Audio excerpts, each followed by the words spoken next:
নমস্কার বন্ধুরা, welcome to my channel, যেখানে ভূতের ভয় নিয়ে চলেছি তোমাদের জন্য আর একটা নতুন রিয়েল হরর স্টোরি। তোমাদের এই স্টোরিগুলো পছন্দ হয়ে থাকলে অবশ্যই করে আমাদের চ্যানেলটা সাবস্ক্রাইব করো, পাশে থাকা বেল আইকনটি বাজিয়ে দিও আমাদের ভিডিও নোটিফিকেশন সবার আগে পাওয়ার জন্য। আর অবশ্যই করে লাইক করো, কমেন্ট করে জানিয়ে তোমাদের স্টোরিগুলো কেমন লাগছে, নিজের বন্ধুদের মাঝখানে অনেক অনেক করে শেয়ার করো। তোমাদের সাথেও যদি কোনো রিয়েল হরর এক্সপিরিয়েন্স হয়ে থাকে সেটা আমাদের সাথে শেয়ার করতে পারো। ইনস্টাগ্রামের লিঙ্ক নিচে ডিসক্রিপশনে দেওয়া আছে, সেখানে এসে আমাদের সাথে শেয়ার করতে পারো, আমরা তার উপরও ভিডিও আনবো। তাহলে চলো আজকের গল্প শুরু করা যায়। আর হ্যাঁ বন্ধুরা, আরেকটা জিনিস, দয়া করে ইনস্টাগ্রামের লিঙ্কটা বা ইনস্টাগ্রামটা পেজ অবশ্যই করে ফলো করে নিও প্লিজ। তাহলে চলো আজকের গল্প শুরু করা যাক। বান্টি স্কুল সময় থেকে আজ কলেজ শেষ হতে যায়, কিন্তু আজ পর্যন্ত তার কোনো প্রেমিকা অর্থাৎ গার্লফ্রেন্ড হয়নি। এই নিয়ে তার বন্ধু পিয়ুষ আর অভি তাকে নিয়ে খুব মজা করতো, উল্টোপাল্টা কথাও বলতো। বান্টি কি মেয়ে পটাবে, আজ পর্যন্ত কোনো মেয়ের সাথে ঠিকমতো কথাও বলেছে? এ তুই কি বলছিস? ভগবানও ওর সাথে কি করেছে, তাকে পুরো মেয়ে বানিয়ে দিয়েছে, তাই আজ পর্যন্ত তার কোনো প্রেমিকা হয়নি। তোরা দুজনে এমনি বলছিস কেন? দেখবি একদিন তোদের দুজনের গার্লফ্রেন্ডের থেকেও সুন্দর আমার গার্লফ্রেন্ড হবে, দেখে নিস তোরা। এই বলে সে 7 দিনের জন্য হোস্টেল থেকে অদৃশ্য হয়ে যায়। কেউ বান্টিকে আর খুঁজে পায় না। বান্টি এই 7-8 দিন শ্মশানে ছিল। সে একটু আধো কালা জাদু জানতো, সেই থেকে বান্টি 7 দিন ধরে আগুন জ্বালিয়ে দানবীর পুজো করছিল, যাতে সে একটা সুন্দর মেয়ে নিজের প্রেমিকা হিসেবে পেয়ে যায়। সে এই মেয়ে এই জগতের হোক বা অন্য জগতে, তাতে আমার কিছু যায় আসে না। সুন্দর থেকে যেন অতি সুন্দর হয়, যাতে পিয়ুষ আর অভি তাকে দেখে বিশ্বাসই না করতে পারে যে এই সুন্দরী মেয়ে আমার গার্লফ্রেন্ড। এমনি করে প্রায় 6 দিন হয়ে যায়। আজকে রাতটা শেষ রাত। এই রাতে পুজো হয়ে গেলে সেই সুন্দর মেয়ে আমার কাছে চলে আসবে। তখনই শ্মশানঘাটের দারোগা চলে আসে। সে বান্টিকে দেখতে পায় আগুন জ্বালিয়ে কী সব করছিল। এই ছেলে, তুমি এত রাতে এখানে কি করছো? যাও এখান থেকে, বলে জল নিয়ে জ্বলন্ত আগুন নিভিয়ে দেয়। এ আপনি কি করলেন দাদু? আমার পুরো পুজো নষ্ট করে দিলে। এই ছেলে, শ্মশানে কিসের পুজো রে? পাগল টাগল লাগছিস নাকি?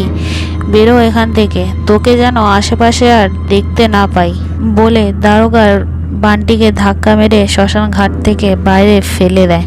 বান্টি উঠে ওখান থেকে চলে যায়। বান্টি ওখান থেকে চলে যাবার পরই শ্মশান ঘাটে হঠাৎ করে ঠান্ডা হাওয়া চলা শুরু হয়ে যায়।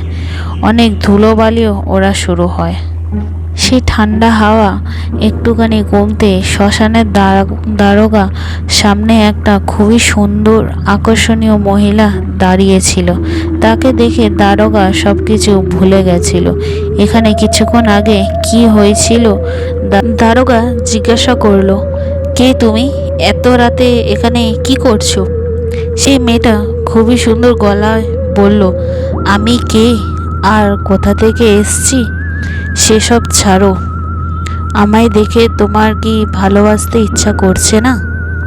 তাহলে আমার কাছে এসো, আসো। বলেই দারোগা মহিলাকে 2 হাত দিয়ে জড়িয়ে ধরে আর বলে, আমি নিজের জীবনে এত সুন্দর মেয়ে দেখিনি। বলেই সেই মহিলাটা এক ভয়ানক দানবীতে পরিণত হয়ে যায় আর নিজের সোচালো দাঁত দিয়ে দারোগার গলায় গেঁথে দেয়। তাতে দারোগা ওখানেই মারা যায়। শ্মশানে দারোগার মৃতদেহ আর পুজোর জিনিসপত্র দেখে আশেপাশে থাকা লোকেরা ভেবেছিল এটা ঠিক হয়তো শ্মশানে থাকা অঘরীরই কাজ। সে অঘরীকে কতবার করে বলা হয়েছে এইসব কাজ করতে না, কিন্তু সে আজকে আবার বলি দিয়েছে। বলেই লোকেরা ওই আঘরী বাবার সাথে দেখা করার জন্য যায়। আঘরীকে সব কথা বলতেই, এটা অসম্ভব, আমি আজ সকালেই এসেছি, প্রায় 10 দিন ধরেই এখানে আমি ছিলাম না। লোকেরা এইসব কথা শুনে অবাক হয়ে যায়। আঘরি বাবা এসব যদি না করে তাহলে কে করেছে বলে আঘরি ও সব লোকেরা মিলে শ্মশানে যায় আর পুজোর জিনিস দেখে অবাক হয়ে যায়। এখানে অন্য কেউ ছিল, সে দানবীর পূজা অর্চনা করেছে, তাকে এই জগতে ডেকেছে।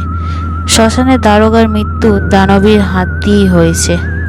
সবাই সাবধানে থেকো, যে দানবীকে ডেকেছে তাকে যতক্ষণ না মারছে দানবী এই জগৎ থেকে যাবে না। এ কথা শুনে সবাই ভয় পেয়ে যায় আর চিন্তা পড়ে যায়। দানবী নিজের সুন্দর রূপ নিয়ে বান্টির কাছে চলে যায়। বান্টির ঘরের সামনে পৌঁছে দরজায় আওয়াজ করতে থাকে। বান্টি দরজা খুলে দেখে খুবই সুন্দর একটা মেয়ে দাঁড়িয়ে আছে। বান্টি জিজ্ঞাসা করে, কে আপনি? মেয়েটা বলে, তুমি তো আমায় ডেকেছিলে। বান্টি সেই মেয়েটাকে এক নজরে দেখতে থাকে। মেয়েটা হাসতে হাসতে বলে, আমায় দেখতেই থাকবে নাকি ভিতরেও ডাকবে? হ্যাঁ হ্যাঁ, আসুন, ভেতরে আসুন। মেয়েটা ভিতরে গিয়ে পুরো ঘর দেখে, বলে, তুমি কি এখানে একা থাকো? না, আমার সাথে আমার 2 বন্ধুও থাকে, তাদের সাথে তোমার আলাপ করাবো। ওরা কত দেখুক আমার গার্লফ্রেন্ড কতটা সুন্দর। আচ্ছা ঠিক আছে, তো তুমি কি নিজের বন্ধুদের জন্য আমাকে ডেকেছো? না, আমার জন্য। এবারে আমি তোমাকে আর কোথাও যেতে দেবো না, তুমি সারা জীবন আমার কাছেই থাকবে। আচ্ছা ঠিক আছে বলেই পিউষ আর অভি ঘরে চলে আসে। বান্টিকে দেখে বলে, কী রে ভাই, এতদিন কোথায় ছিলিস? তোকে নিয়ে কি একটু মজা করেছি তাতে এত রেগে গেছিস? বান্টি চোখের ইশারায় মেয়েটার দিকে তাকাতে বলে। তার বন্ধু মেয়েটাকে দেখে অবাক হয়ে যায়। তাকে দেখতে এতটাই সুন্দর ছিল। কি রে, এই মেয়েটা কে? তোর বোন? বান্টি বলল, বোন হবে তোর? এটা তো আমার গার্লফ্রেন্ড। কি মজা করছিস ভাই? আমি সত্যি বলছি, বিশ্বাস না হলে জিজ্ঞাসা করে নে। বলো এদেরকে তুমি আজ থেকে এখানেই থাকবে আমার সাথে। হ্যাঁ সত্যি, আজ থেকে আমি এখানেই থাকবো, আর আজ থেকে আমার সব কিছুই তোমার। মেয়েটার মুখ থেকে এ কথা শুনে দুজনেই অবাক হয়ে যায়, কারণ বান্টির মতো সাধারণ ছেলে এত সুন্দর মেয়ে কোথা থেকে পেল। রাতে খাবার খেয়ে বান্টি আর মেয়েটা নিজের ঘরে চলে যায়। অভি রাতে দেখে মেয়েটা ছাদে একাই দাঁড়িয়েছিল আর অভিকে ইশারায় ডাকছিল। অভি তার কাছে গিয়ে জিজ্ঞাসা করলো, তুমি বান্টির মধ্যে এমন কি দেখতে পেয়েছো যেটা আমার কাছে নেই? তুমি বান্টিকে ছেড়ে আমার কাছে চলে আসো, তুমি যা চাইবে আমি তোমায় সব কিছুই দেবো। সত্যি বলছো?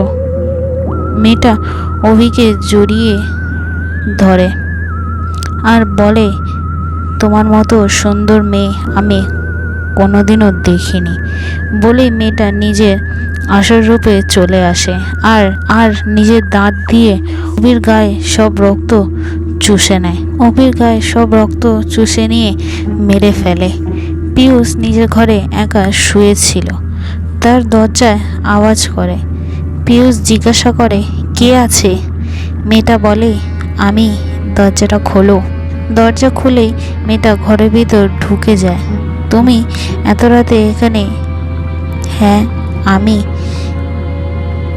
যখন থেকে তোমায় দেখেছি তখন থেকেই তোমার কাছে আসতে চাইছিলাম, কিন্তু বান্টি? ছাড়ো ওর কথা, তুমিও তো আমায় ভালোবাসতে চাও, তাহলে আমার কাছে এসো। বলে পিউষ তাকে জড়িয়ে ধরে। দেখতে দেখতে মেয়েটা নিজের দানবী রূপে পরিণত হয় আর পিউষকেও মেরে ফেলে।